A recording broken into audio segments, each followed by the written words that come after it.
The Mandate 2025 Midterm Election.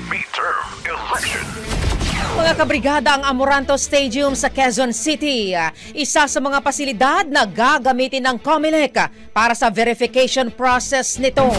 Brigada Sheila Matibag, ibrigada mo. Brigada Live Report.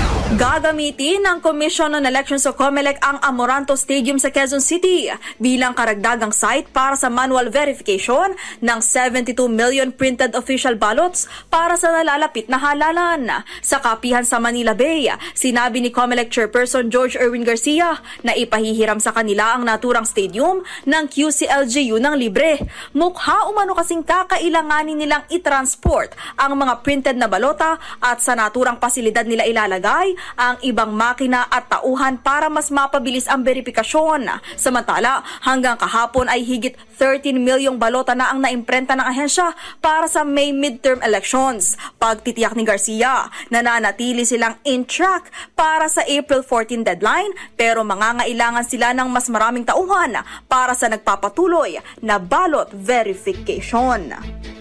In the heart of changing lives, ito si Brigada Sheila Matibag ng 15.1 Brigada News FM Manila, The Music and News Authority. Ang bahaging ito ay hatid sa atin ng Standout ES4 Capsule. Simulang tuparin ang pangarap ng iyong anak. And stunting now,